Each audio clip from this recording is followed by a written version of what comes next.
Então, como nós vimos até agora, com esses 3 métodos a gente consegue analisar monetariamente, a gente consegue quantificar as alternativas de escala produtiva e a gente pode escolher um desses métodos para fazer as nossas análises. O método mais completo é o método da análise de retorno, porque ele leva em consideração investimento, leva em consideração receitas e custos, leva em consideração o custo de capital.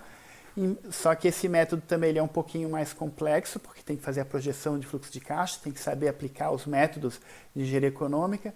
Os 2 métodos anteriores são um pouco mais simples, né? Principalmente o método de custo unitário, que você simplesmente soma os custos totais de um período e divide pela capacidade produtiva naquele período e você compara as alternativas de capacidade produtiva.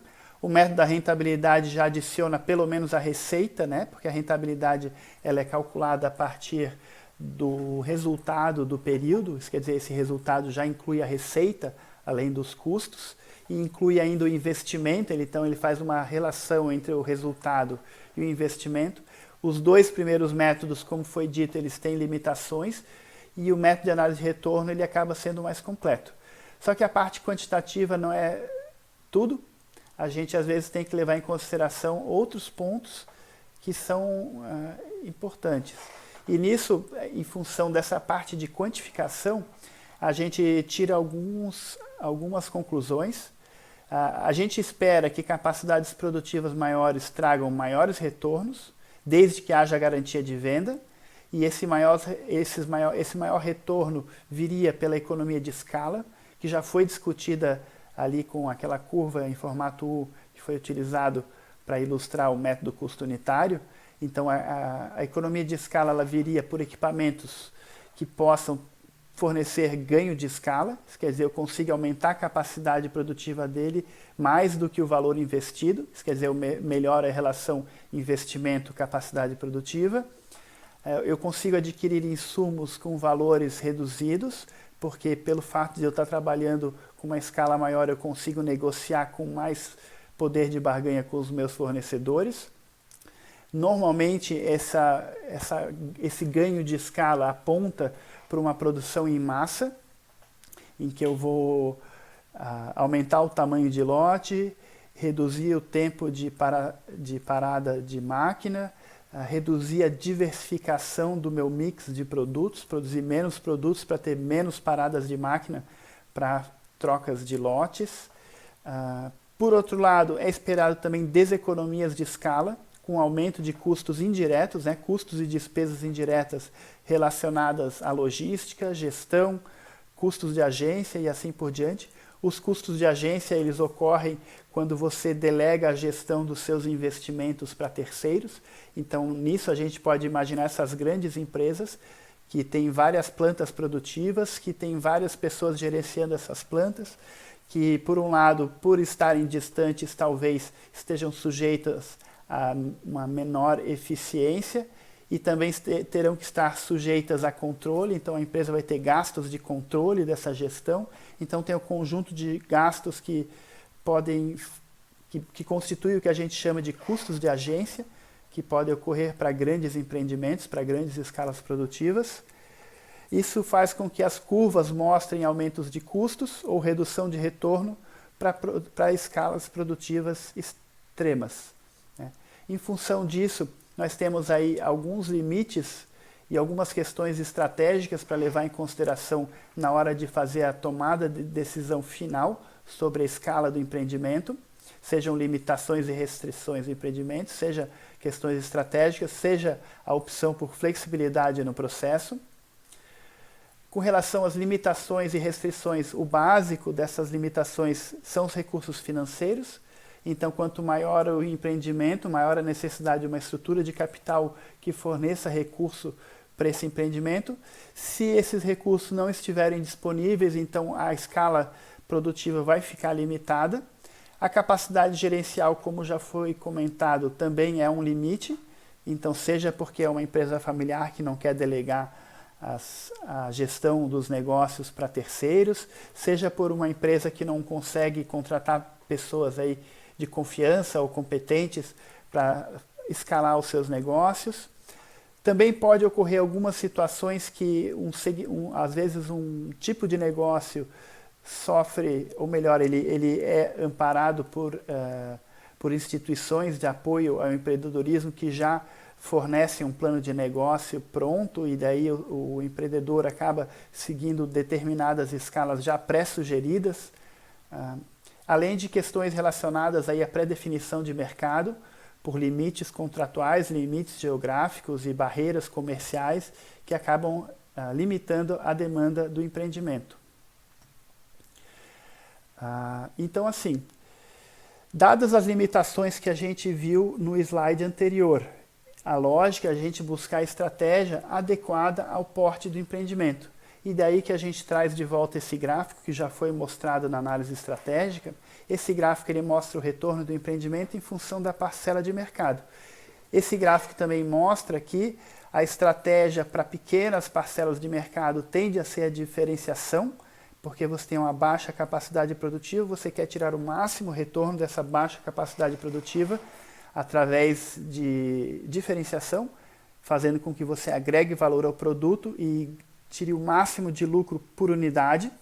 Isso aumentaria o retorno possível para aquela capacidade produtiva que você tem.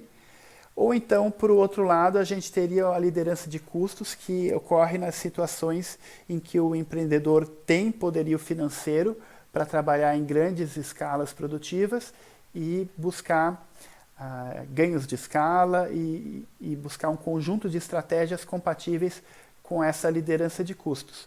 Então, o que a gente começa a ver agora é que a análise de tamanho, né, a definição da escala produtiva, ela deve ser complementar à análise estratégica feita anteriormente. Então, por um lado, a gente pode tentar tirar o máximo de ganho de um mercado grande, né? Então, a gente buscaria um tamanho máximo, e considerando que a gente ia ter demanda, que a gente ia ter mercado. Nesse caso, a gente vai buscar liderança de custos para vender o mais barato possível e ter o máximo possível de lucro por unidade, mesmo praticando um preço de venda baixo.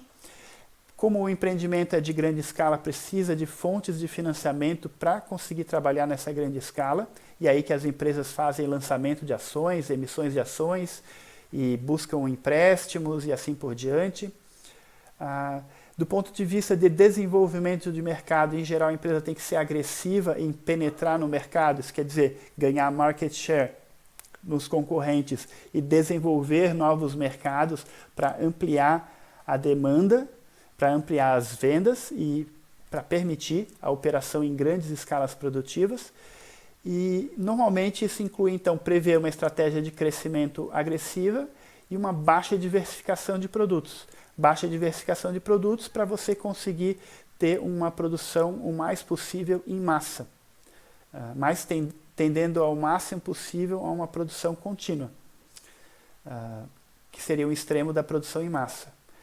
Por outro lado, tem a alternativa de você trabalhar com um tamanho possível, isso quer dizer tirar o máximo de retorno dos recursos disponíveis. Então, dadas limitações de recursos, você tem que adotar alguma estratégia adequada para essa limitação de recursos.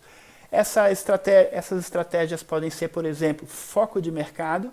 Então, se você quer continuar atuando num mercado, numa competição por liderança de custos, eventualmente você pode focar em uma ou poucos elos da cadeia produtiva para você conseguir investir em capacidade produtiva naquele elo da cadeia produtiva e fazer parte de uma cadeia produtiva maior, liderada normalmente por uma empresa maior, e que permitisse você trabalhar com ganho de escala mesmo não tendo recursos para ter o processo inteiro sob o seu comando. Ou então, buscar diferenciação para ampliar o valor agregado e, tendo uma margem de lucro unitária maior, maximizar o retorno que você tem para uma baixa capacidade produtiva ou uma capacidade produtiva limitada em função dos recursos disponíveis.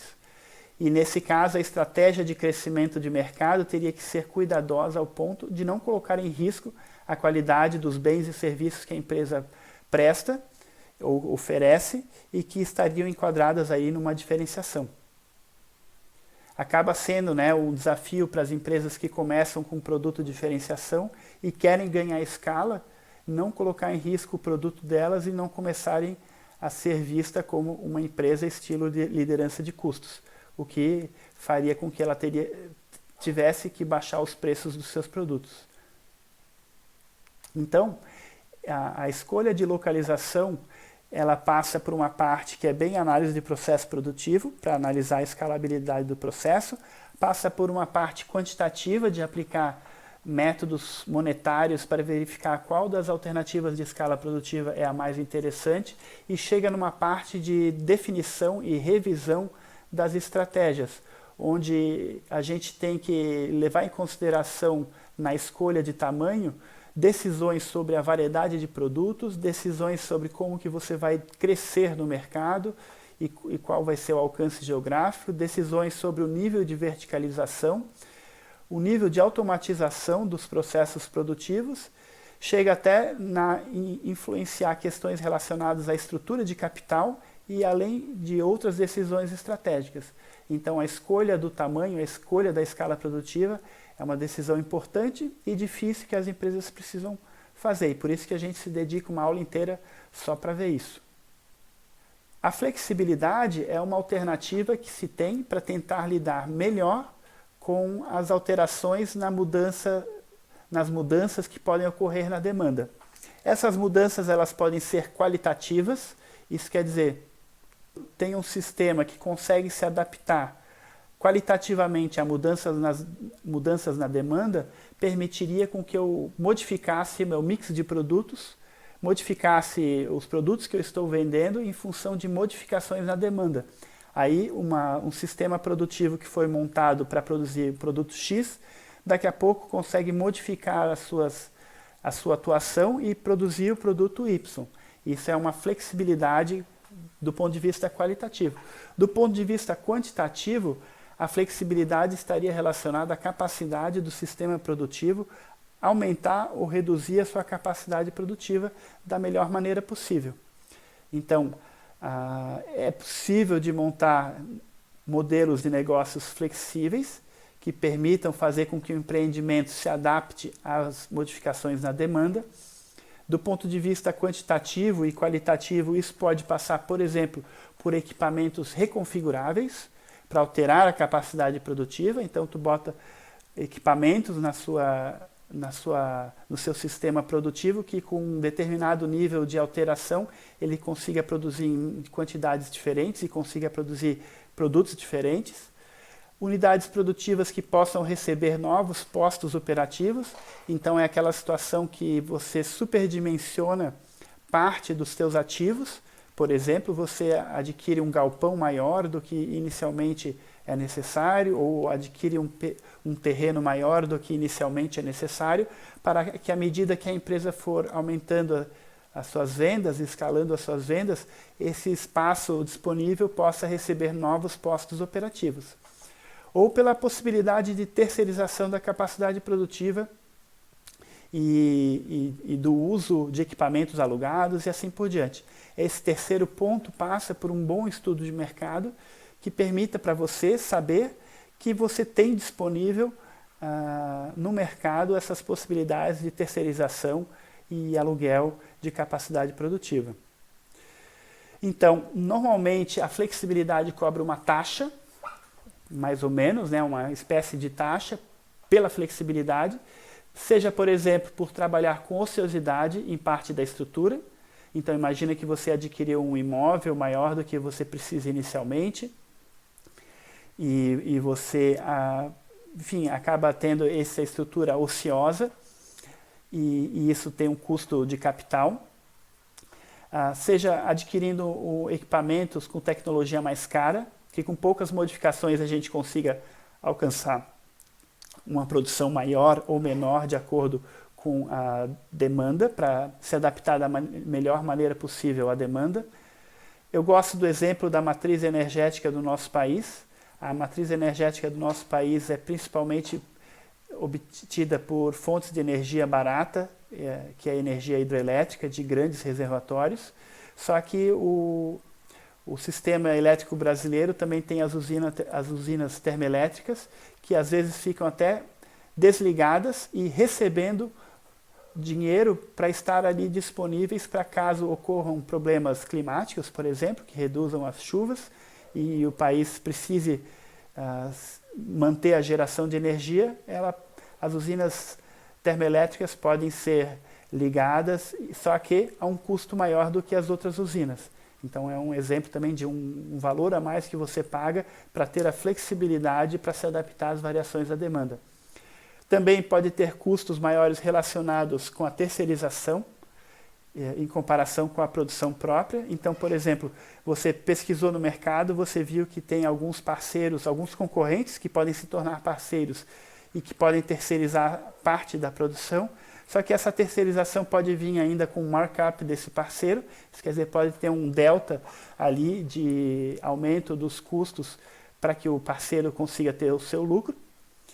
Então a lógica é que hajam benefícios suficientes para cobrir essas taxas ou ineficiências. Então essa figura ela ilustra um pouco essa questão, e aqui nessa figura ela está chamando de changeability, a flexibilidade, né? O custo de você dotar o sistema de flexibilidade, então está em verde.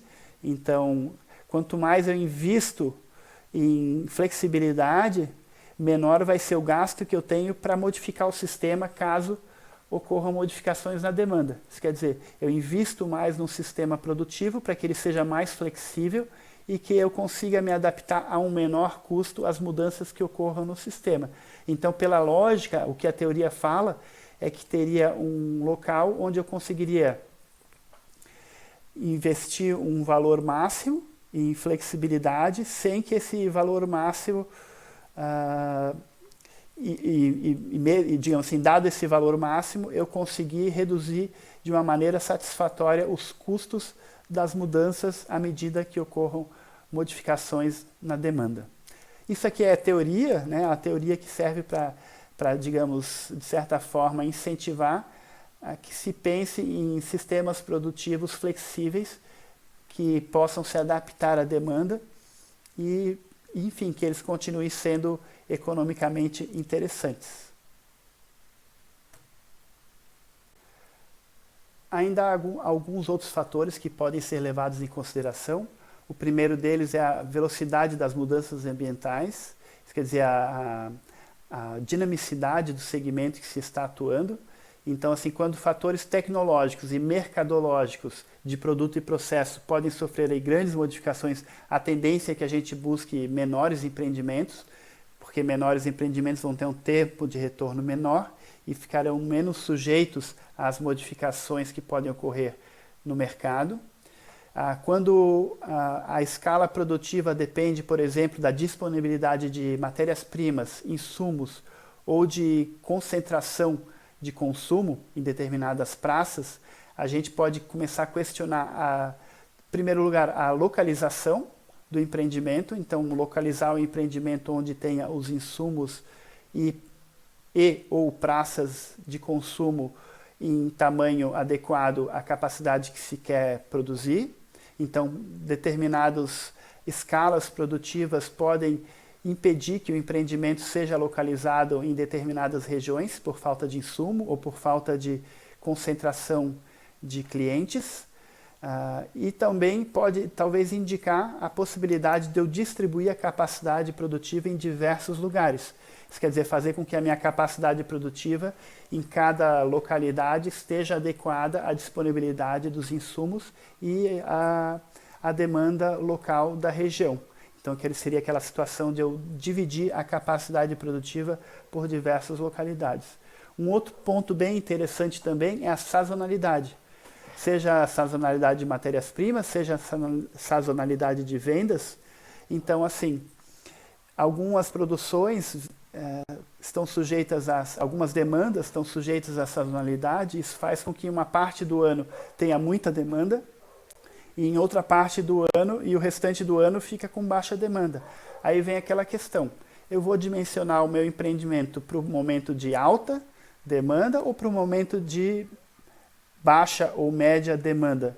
Isso quer dizer, eu vou ter uma planta produtiva, eu vou ter um sistema produtivo superdimensionado na maior parte do ano, só que consegue atender na época de alta temporada, ou eu vou trabalhar com uma capacidade produtiva menor durante o ano e vou investir em estoques, seja, por exemplo, com estruturas para manter estoque, por exemplo, câmara fria, se for um produto que precisa ser mantido refrigerado, ou seja, alguma outra forma de estoque. Ou eu vou fazer alguma outra estratégia, vou buscar parceria com as empresas para que elas consigam me fornecer capacidade produtiva na época de alta temporada. Então isso quer dizer, a questão da sazonalidade pode ter um papel importante na definição da capacidade produtiva, mais, né, do que, por exemplo, né, mais do que a demanda anual, você vai pensar a demanda em cada período do ano. A disponibilidade de equipamentos, principalmente para baixas capacidades. Então, assim, quando a empresa sai de um negócio artesanal para um negócio numa primeira escala industrial, normalmente o degrau é muito alto. Então, para a empresa partir de uma pequena capacidade obtida através de um negócio artesanal e a hora que ela vai começar a adquirir os primeiros equipamentos de nível industrial, esses primeiros equipamentos já vão ter uma capacidade produtiva muito maior do que o trabalho artesanal. E isso normalmente acaba impondo um desafio maior do ponto de vista de, por um lado, alavancar as vendas para compensar essa primeira escala industrial e, por outro lado, alavancar a capacidade de gestão, que normalmente o pequeno empresário ainda está aprendendo a ser gestor, né?